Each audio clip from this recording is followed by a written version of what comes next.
टाटा की Sierra launch हो चुकी है और आपने इसके खूब सारे वॉक अराउंड वीडियोस ऑलरेडी देख लिए होंगे। इसलिए आज हम इस वीडियो में बात करने वाले हैं टाटा सियरा और क्रेटा के कंपैरिजन के बारे में।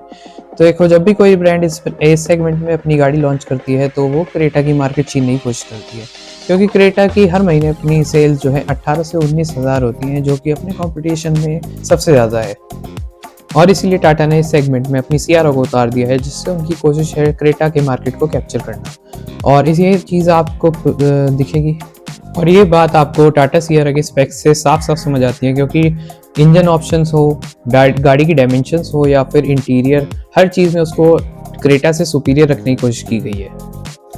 तो इस वीडियो में हम कोई वॉक अराउंड वीडियो नहीं बना रहे हैं, हम इस गाड़ी को डिकोड करने वाले हैं और इसमें हम कवर करेंगे इसका platform, engine options, design philosophy और इंटीरियर्स के गुड्स और बैड्स को, और इसका बेस वेरिएंट जो कि 11.5 लाख में लॉन्च किया है, जो कि ऑलरेडी क्रेटा से महंगा है, क्या वो अपने प्राइस को जस्टिफाई कर पाता है या नहीं।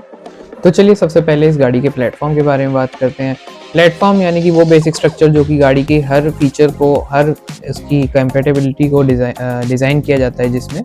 यानी कि जो कि उसका साइज़ पर भी डिफाइन करेगा, उसमें पावर ट्रेन ऑप्शंस क्या क्या दिए जाएंगे वो भी प्लेटफॉर्म पर ही डिपेंड करेगा, और सभी फीचर्स भी उसके प्लेटफॉर्म पर ही डिपेंड करते हैं। तो टाटा ने इस बार बिल्कुल ही नया प्लेटफॉर्म इंट्रोड्यूस किया है, जिसका नाम है आर्गोस। तो टाटा ने इस प्लेटफॉर्म के बारे में लॉन्च इवेंट में कुछ चीज़ें बताई थी, जैसे कि ये platform all wheel drive ready है, इसमें आपको मल्टीपल बॉडी स्टाइल्स भी देखने को मिल सकते हैं आगे, और इसमें आपको मैक्सिमम इंटीरियर स्पेस देखने को मिलेगा, प्लस इसमें आपको मल्टीपल एनर्जी ऑप्शंस मिलेंगे, जैसे कि पेट्रोल, डीजल, सीएनजी और हाइब्रिड। बाकी चीज़ें तो ठीक हैं, लेकिन इसमें दो चीज़ें जो हाईलाइट मेरे को लगी वो थी ऑल व्हील ड्राइव और हाइब्रिड। तो इसका मतलब है कि ये गाड़ी आपको आगे ऑल व्हील ड्राइव वर्जन में भी देखने को मिल सकती है, और हाइब्रिड वर्जन पे हालांकि टाटा का अभी कोई ध्यान नहीं है, जैसे कि उनका इलेक्ट्रिक गाड़ियों को लेके काफ़ी बुलिश बिहेवियर है। तो हो सकता है आपको आगे इसमें एक हाइब्रिड पावर ट्रेन का भी ऑप्शन देखने को मिले। तो अब हम प्लेटफॉर्म से आगे बढ़ के अगर टाटा सियारा के डायमेंशंस के बारे में बात करें, जो कि काफ़ी इंप्रेसिव हैं, वो तो उसमें आपको 4340 mm की गाड़ी की लेंथ देखने को मिलेगी, प्लस इसकी जो चौड़ाई रहने वाली है 1841 mm की रहने वाली है, प्लस जो गाड़ी की हाइट है वो भी काफ़ी अच्छी है 1715 mm, और जो इसका व्हील बेस रहने वाला है 2730 mm का देखने मिलेगा आपको, प्लस इसकी जो ग्राउंड क्लियरेंस है वो 205 mm है, जो कि अगेन वेरी। अब इस गाड़ी की जो लेंथ है वो ज़्यादातर गाड़ियों के आसपास है, किसी से थोड़ी ज़्यादा, किसी से थोड़ी कम, लेकिन इस गाड़ी की जो विड्थ है वो अपने सेगमेंट में सबसे ज़्यादा है, जिससे आपको क्या देखने को मिलेगा कि जो कैबिन स्पेस है वो आपको सब गाड़ियों से बेटर लगेगा, और रियर सीट पे भी 3 एडल्ट्स आराम से बैठ पाएंगे। और इसी तरह इसकी हाइट की बात करें तो हाइट भी अपने सेगमेंट में इसकी सबसे ज़्यादा रहने वाली है, जो कि है 1715 mm, जो कि कम नहीं, काफ़ी अच्छे मार्जिन से बाकी गाड़ियों से ज़्यादा है। तो इसी वजह से लोगों को ये गाड़ी अपने सेगमेंट से ऊपर की भी लग रही है। लोग एक्सपेक्ट कर रहे थे कि ये हैरियर से भी अबव प्लेस करी जाएगी, हो सकता है यही एक कारण था, और लोगों को पसंद भी आ रही है। इसके बाद अगर हम इसकी बात करें व्हील बेस की, तो वो भी आपको इस सेगमेंट में सबसे ज़्यादा देखने को मिलता है इस गाड़ी में,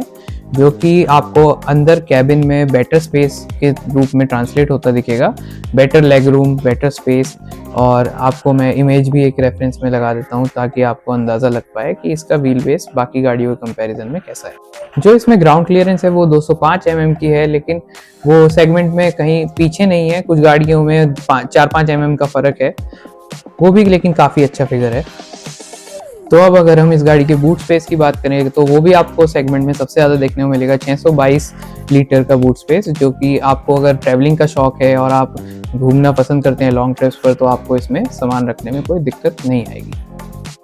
तो अब अगर आप इस चार्ट को देखें तो ये लेंथ और ग्राउंड क्लियरेंस के मामले में कुछ गाड़ियों से पीछे दिखती है, लेकिन अगर आप इसको ध्यान से देखेंगे तो ये एक गाड़ी को टारगेट करते हुए बनाई गई है, जो कि है क्रेटा। उसमें हर मामले में उससे बड़ी ही लगती है। तो टाटा ने इस गाड़ी की वाटर वेडिंग कैपेसिटी के बारे में भी बताया है, जो कि बहुत ज़्यादा है, 450 mm, जो कि आप देखेंगे फुल फ्लेजेड एसयूवी स्कॉर्पियो की भी 500 mm ही है। तो एक नॉर्मल सिटी कार के लिए वाटर वेडिंग कैपेसिटी और जैसे कि इसका अपोर्चर और डिपार्चर एंगल की बात हुई है, ये ज़्यादा मैटर नहीं करते हैं,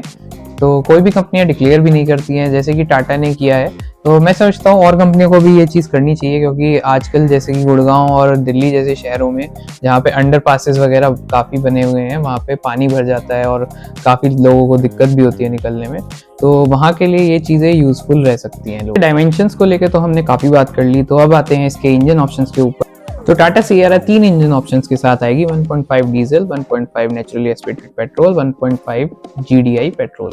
जो कि टर्बोचार्ज रहने वाला है।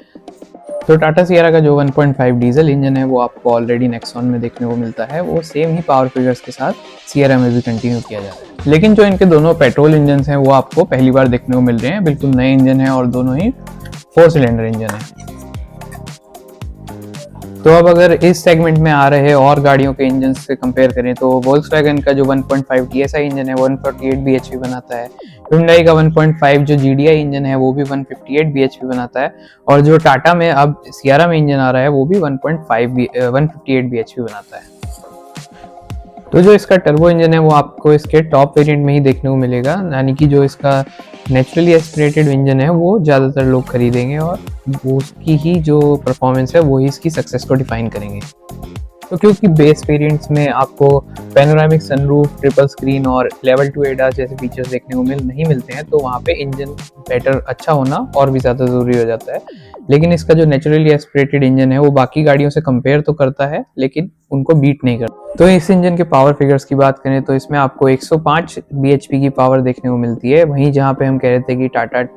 इसमें क्रेटा को टारगेट कर रहा है, तो क्रेटा में आपको 113 bhp देखने को मिलती है, एलिवेट में 119 bhp, और वहीं मारुति ग्रैंड विटारा में आपको 103 bhp देखने को मिलती है, जो कि बिल्कुल भी एक्साइटिंग नहीं लगता है चलाने में। लेकिन यहाँ पर जो एक इंटरेस्टिंग बात आपको देखने को मिलती है वो है कि बाकी गाड़ियों में आपको जो पीक टॉर्क है वो 4300 RPM के बाद देखने मिलता है और सियरा में 2100 RPM पे। तो ये इसका मतलब है कि गाड़ी जो है आपको ज़्यादा पंची फील होनी चाहिए। तो ये टॉर्क में डिफरेंस आपको इसलिए देखने को मिला है क्योंकि टाटा ने इस गाड़ी में जो कंप्रेशन रेशियो है वो काफ़ी अच्छा बनाया है, जो कि अपने सेगमेंट में सभी गाड़ियों से ज़्यादा देखने को मिलता है।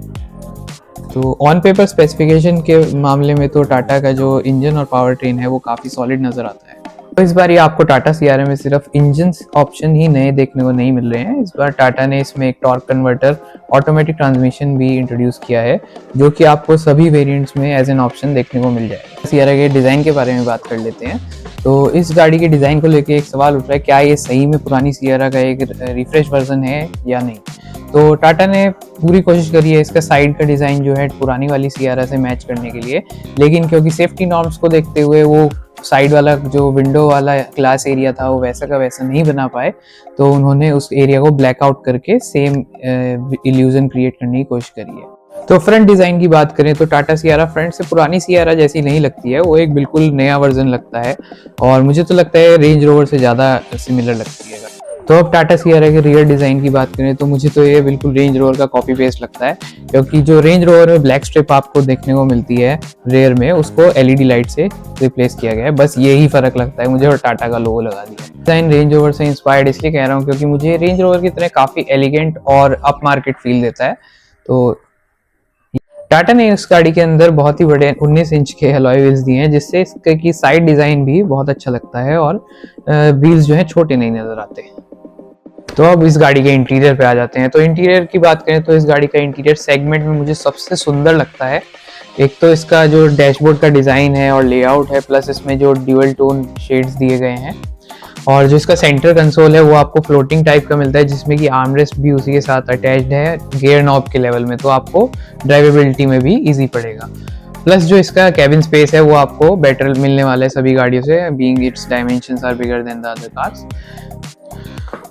तो ये हो गया इसके डिज़ाइन और इंटीरियर सब चीज़ की बात। तो अब इसका हम जो बेस वेरिएंट के बारे में कह रहे थे कि 11.5 लाख में टाटा ने इसको क्रेटा से भी महंगा लॉन्च किया है, तो इसका बेस वेरिएंट बड़ा इंटरेस्टिंग है क्योंकि जिसका नाम है स्मार्ट प्लस, उसमें आपको बहुत सारे ऐसे फीचर्स देखने को मिल जाते हैं जो किसी भी गाड़ी के बेस वेरिएंट में नहीं मिलते हैं। जैसे कि आपको डोर्स पे कर्टेन देखने को मिल जाएंगे रोल डाउन वाले, प्लस आपको इसमें चारों पावर विंडोज़ देखने मिलेंगी। इसमें आपको जो हेडलाइट है वो भी टॉप मॉडल जैसी LED वाले प्रोजेक्टर्स देखने मिलेंगे। प्लस जो इसकी जो LED स्ट्रिप है, जैसे कि आपने और गाड़ियों में देखा होगा कि जो लाइट है वो लोअर वेरिएंट्स में नहीं होती है, तो इसमें ऐसा नहीं है, इसमें आपको लोअर वेरिएंट से ही वो वाली LED स्ट्रिप वाली लाइटिंग रियर और फ्रंट में देखने को मिलेगी, तो आपको लुक्स में कोई भी कॉम्प्रोमाइज़ नहीं करना पड़ेगा। तो मेरे हिसाब से इस गाड़ी का बेस वेरिएंट आपके लिए एक वैल्यू फॉर मनी ऑप्शन हो सकता है अगर आप क्रेटा के बेस वेरिएंट को लेने जा रहे हैं, क्योंकि उससे बेटर ही फीचर्स आपको इसमें देखने को मिलेंगे। तो ये था आज के वीडियो में सियरा के बारे में and thank you so much for watching and please subscribe